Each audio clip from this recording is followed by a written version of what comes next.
OLE, the utopian world of online education.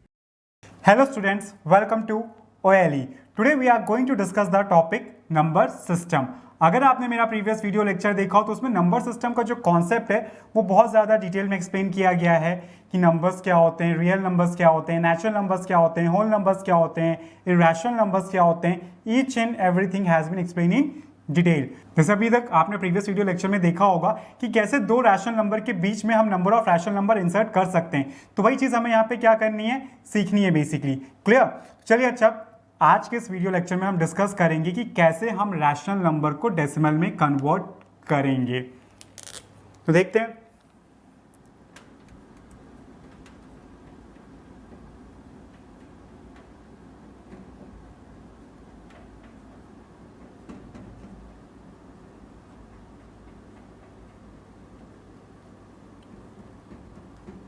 तो सबसे पहले इसके लिए आ जाता है जब आप डिवाइड कर रहे हैं और आपके पास रिमाइंडर कैसा आ जाए, जीरो आ जाए. तो हम बात कर रहे थे रैशनल नंबर को डेसिमल में कन्वर्ट करने की. कैसे आप रैशनल नंबर को डेसिमल में कन्वर्ट कर सकते हैं. तो बेसिकली इसके लिए आपके पास दो मेथड्स हैं. एक जब आपके पास रिमाइंडर जीरो आ जाए, दूसरा जब आपके पास रिमाइंडर जीरो ना आए. तो देखते हैं अच्छा जब रिमाइंडर जीरो आता है तो उस केस में क्या होता है. तो चलिए सबसे पहले बात करते हैं केस वन.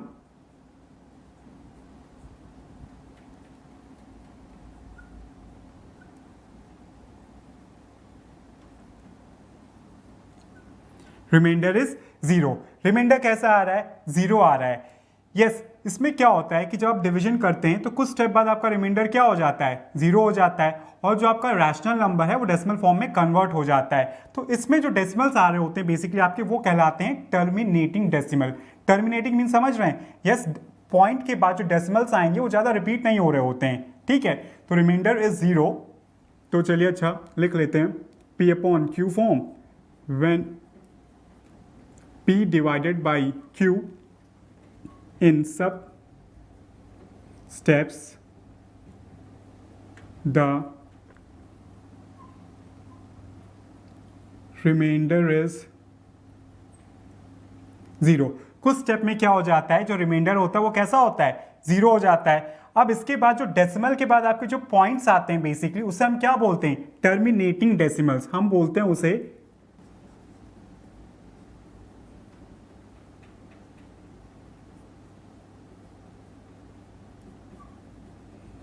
Terminating decimals. तो एक एग्जांपल भी देख लेते हैं इसके ऊपर बेस्ड. चलिए मान लेते हैं कि 5 अपॉन 8 है आपके पास. जैसे क्वेश्चन एग्जाम में आएगा तो किस टाइप से आएगा, कन्वर्ट 5 अपॉन 8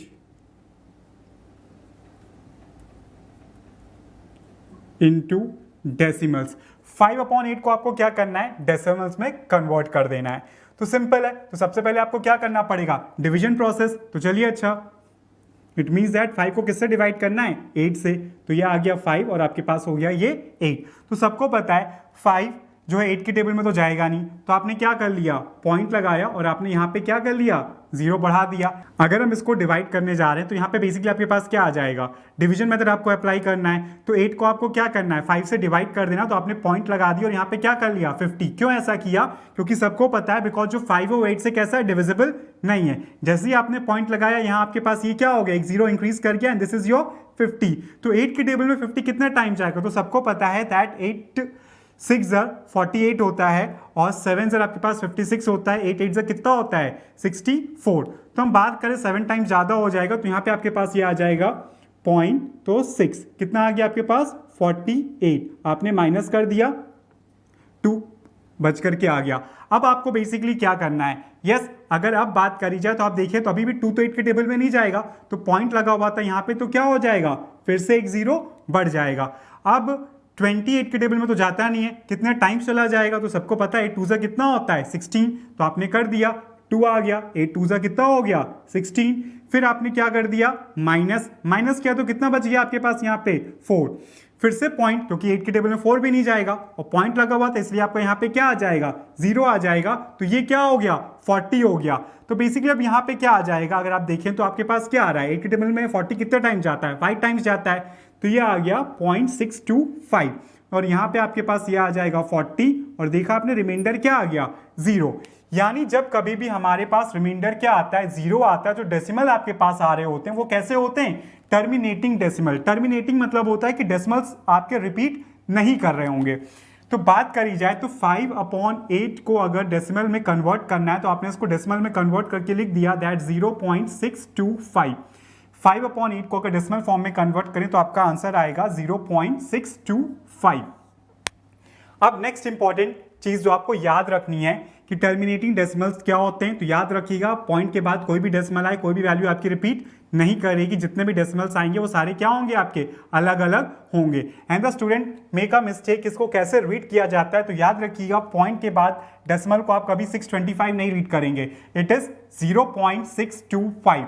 इसको कैसे रीड किया जाएगा, 0.265 रीड किया जाएगा। कहीं अगर आपके पास लिखा हुआ है 11.625 तो आप इसको 11.625 नहीं रीड करेंगे, 11.625 आप इसे रीड करेंगे। चलिए तो एक और एग्जांपल देख लेते हैं कि जब आपका रिमाइंडर क्या आ रहा है, जीरो आ रहा है और टर्मिनेटिंग डेसिमल्स बेसिकली होते क्या हैं। एग्जाम में क्वेश्चन भी आ जाता है कि आपके पास 8 या 5/8 है तो it is a terminating decimal or not, क्या ये टर्मिनेटिंग डेसिमल है या नहीं। तो आप इसे क्या करेंगे, डेसिमल फॉर्म में कन्वर्ट कर देंगे और चेकआउट कर लेंगे। अगर आपके डेसिमल रिपीट नहीं कर रहे हैं, सारे डेसिमल्स कैसे आ रहे हैं, डिफरेंट आ रहे हैं, तो आपके पास ये कैसा हो जाएगा, टर्मिनेटिंग डेसिमल हो जाएगा। तो एक और एग्जांपल डिस्कस करते हैं टर्मिनेटिंग डेसिमल का। तो अब हम बात कर रहे थे अपने एक और एग्जांपल की। यस, इस पे बेसिकली क्या आना है, अगर मान लेते हैं जैसे हम बात कर रहे थे when the remainder is zero, या फिर टर्मिनेटिंग डेसिमल्स क्या होते हैं। तो आपको टर्मिनेटिंग डेसिमल क्लियर आउट हो गया होगा, जिसको डिवाइड करने के बाद पॉइंट के बाद कोई भी डेसिमल रिपीट ना करे तो आपके वो होते हैं टर्मिनेटिंग डेसिमल। एक और एग्जांपल डिस्कस कर लेते हैं। तो आपके पास ये आ रहा है 7/5। सिंपल है, डिवीजन मेथड अप्लाई कर दीजिए। यस, और देखिए कि आपके पास डेसिमल कैसे आ रहे हैं, टर्मिनेटिंग आ रहे हैं या फिर नॉन टर्मिनेटिंग आ रहे हैं। तो आपके पास यहाँ पे आ जाएगा 5 और इसको डिवाइड कर दीजिए आप किससे, 7 से। जब आप डिवाइड करेंगे तो 5 के टेबल में 7 तो नहीं जाता है, बट यस 5 1 ज़ा 5 होता है तो 1 टाइम तो चला जाएगा, तो 5 1 ज़ा आ गया 5। अब आपने यहाँ पे भी 5 लिख दिया, माइनस किया, कितना आ गया 2। 5 के टेबल में 2 तो नहीं जाएगा, यहाँ पे आपने पॉइंट लगा दिया था और तो क्या हो जाएगा, यहाँ पे आपका 0 इंक्रीज कर जाएगा।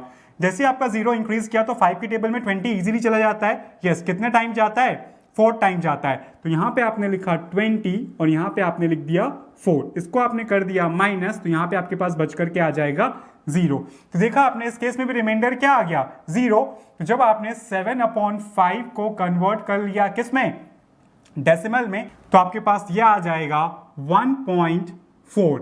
एक और छोटा सा एग्जांपल डिस्कस कर लेते हैं इसी टर्मिनेटिंग डेसिमल का। यस, चलिए एक और एग्जांपल डिस्कस करते हैं। तो अगर 13/4 लिखा है, इसको आपको क्या करना है, कन्वर्ट करना है किसमें, यस डेसिमल फॉर्म में। तो सबको पता है ये क्या है, रैशनल नंबर है। एग्जाम में क्वेश्चंस कैसे आते हैं कि कन्वर्ट 13/4 इनटू डेसिमल, या फिर आपके पास ऐसा आ जाएगा कि that 13/4 is a terminating decimal और नॉन टर्मिनेटिंग डेसिमल, आपको ये बताना है। ठीक है, चलिए अच्छा देखते हैं। तो डिवाइड कर दीजिए, तो 4 डिवाइडेड बाई 13। सबको पता है 4 1 4, 4 2 8 एंड 4 3 क्या होता है 12। तो 13 जो है 4 के टेबल में चला जाएगा लेकिन पूरे टाइम्स नहीं जाएगा। यस, तो आप यहाँ पे लिख सकते हैं दैट 4 3 कितना होता है 12। तो आपके पास यहाँ पे आ गया 12 और आपने कर दिया माइनस। अब जो कैरी होकर के आपके पास माइनस होकर के आएगा वो आपके पास बचा 1। अब 1 तो 4 के टेबल में नहीं जाता है, तो आपको यहाँ पे क्या करना है, पॉइंट अप्लाई कर देना है। यस, जैसे ही आपने क्या कर दिया, पॉइंट अप्लाई कर दिया, तो यहाँ आपके पास क्या आ जाएगा, यहाँ आपके पास आ जाएगा 10। तो क्या 4 के टेबल में 10 जाता है, नहीं जाता है, बट 4 2 क्या होता है 8 होता है। तो यहाँ पे आपने क्या कर दिया, 2 कर दिया। क्लियर आउट हो गया। तो आपके पास ये क्या आ जाएगा, this value will be equals to, yes किसकी इक्वल हो जाएगी वाली वैल्यू, यहाँ पे 8 आ जाएगा। फिर आपने माइनस कर दिया तो फिर आपके पास क्या आएगा, फिर से आपके पास आ गया 2। तो जैसे ही आपने 2 आ गया तो 2 भी 4 के टेबल में नहीं जाता है क्योंकि यहाँ पे पॉइंट लगा हुआ था, तो यहाँ आपका क्या हो जाएगा 0 इंक्रीज कर जाएगा। तो क्या 20 4 के टेबल में चला जाता है, यस चला जाता है। 4 के टेबल में 25 टाइम जाता है, तो जो आपके पास आंसर आएगा दैट विल बी योर 3.25। जो आपका आंसर आएगा वो आ जाएगा 3.25। और यहाँ पे अगर रिमाइंडर की बात करें तो 20 टाइम चला गया तो ये 20 आ जाएगा and this will be your 0। तो यहाँ पे भी रिमाइंडर कैसा आ रहा है, 0 आ रहा है। तो 13/4 को अगर आप 13/4 को अगर आप डेसिमल फॉर्म में लिखना चाहें तो आप लिख सकते हैं this value is equal to 3.25। ये वैल्यू किसके इक्वल है? 3.25 के इक्वल है। तो जो केस सेकंड आ रहा है आपके पास रैशनल नंबर को डेसिमल फॉर्म में कन्वर्ट करने के लिए, वो है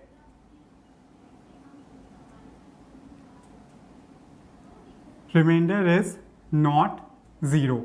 जब आपका रिमाइंडर क्या हो? जीरो ना हो। तो आप इसे कैसे सॉल्व करेंगे?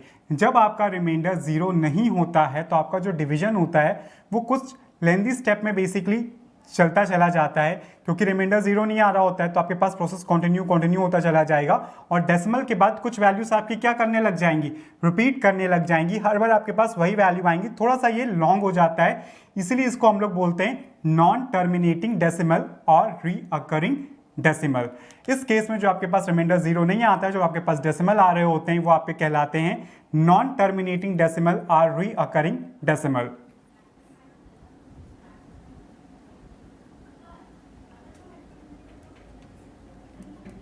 In this case are known as non-terminating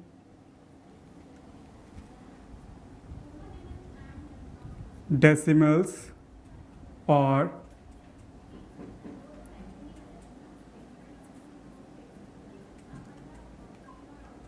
reoccurring decimal। एक एग्जाम्पल से इसको समझते हैं। Convert 14/11 into decimals.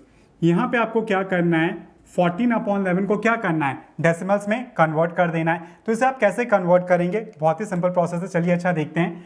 तो आपने क्या किया, ये आपके पास आ गया 14, या आपने उसको डिवाइड कर दिया किससे? 11 से। तो सबको पता है 11 के टेबल में 14 तो जाएगा नहीं, बट 1 टाइम 11 जरूर चला जाएगा।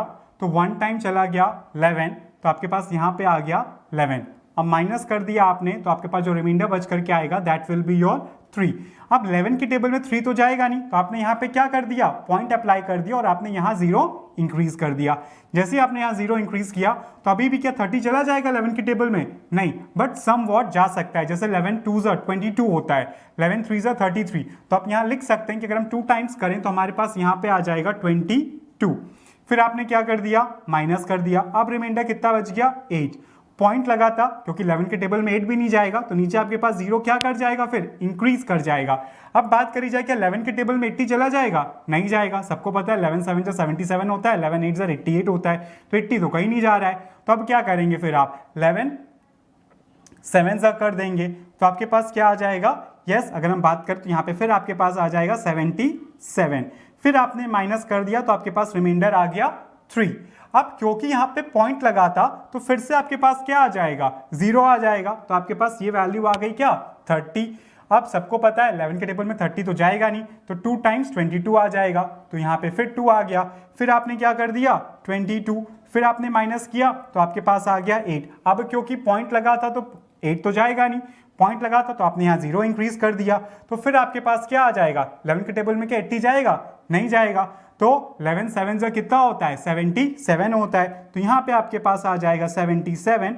और अगर हम देखें तो ये प्रोसेस इसी अकॉर्डिंग क्या होता रहेगा? कंटिन्यू होता रहेगा। और यहाँ पे भी क्या आ गया? 7। अगर फिर देखें तो फिर पॉइंट था, फिर आप क्या करेंगे? 30 आ जाएगा। फिर आप 2 टाइम्स करेंगे, यहाँ पे 2 आ जाएगा, again it will be your 22। आप माइनस कर देंगे तो आपके पास आ जाएगा यहाँ पे 8। फिर आपने क्या कर दिया? पॉइंट लगा हुआ तो आपने 0 इंक्रीज कर दिया, तो आपके पास फिर से आ जाएगा 7। और यही प्रोसेस आपके पास क्या होता रहेगा? कंटिन्यू होता रहेगा। अब फिर अगर आपने माइनस कर दिया तो फिर आपके पास आ गया 3। फिर पॉइंट लगा था, फिर 30 क्या हो गया? इंक्रीज।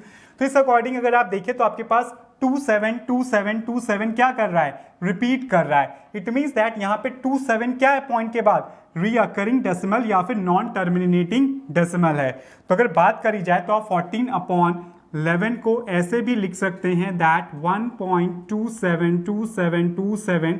इतना लिखने से अच्छा है यस कि आप इसको क्या कर दीजिए? 1.27 का बार। इसका मतलब ये अंडरस्टूड हो जाएगा कि जिस पॉइंट के बाद जिस भी डेसिमल के ऊपर बार लगा हुआ है यानी वो डेसिमल क्या कर रहा है, रिपीट कर रहा है। जैसे यहाँ पे 1.27 के ऊपर बार लगा हुआ है तो 2727 रिपीट कर रहा होगा। कहीं पे मान लीजिए आपके पास अगर ऐसे आ रहा होता 1.32 के ऊपर बार लगा होता तो इसका मतलब ये होता कि ये 1.32222 है। क्लियर?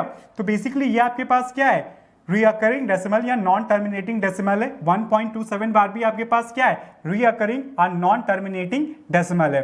तो देखा आपने कि रीअकरिंग या फिर नॉन टर्मिनेटिंग डेसिमल्स क्या होते हैं और इसको क्यों रीअकरिंग या नॉन टर्मिनेटिंग डेसिमल कहा जाता है। ठीक है, तो चलिए अच्छा फिर आपने देखा कि रिमाइंडर अगर जीरो ना हो या फिर रिमाइंडर जीरो है तो कैसे आप रैशनल नंबर को डेसिमल फॉर्म में कन्वर्ट कर सकते हैं। तो एक छोटा सा अगर देखिए बात करें जो इंपॉर्टेंट पॉइंट है पूछा जाए आपसे एग्जाम पूछा जा सकता है यस कि टर्मिनेटिंग डेसिमल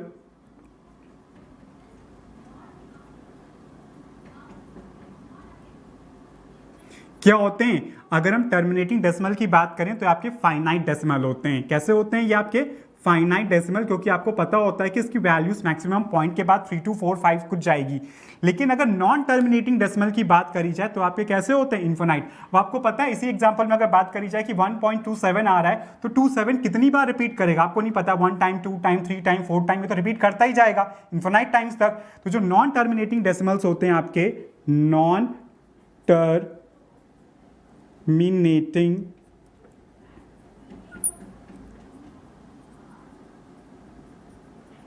डेसिमल जो होते हैं आपके वो होते हैं इनफिनाइट। इनको नाम दिया जाता है इनफिनाइट डेसिमल्स।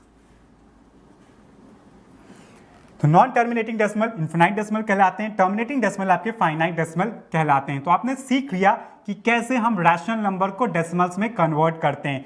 तो चलिए अच्छा इसी के साथ फिर आपसे लेते हैं विदा और मिलेंगे फिर अपनी नेक्स्ट क्लास में with some more interesting topic and concept. Till that take care and bye bye.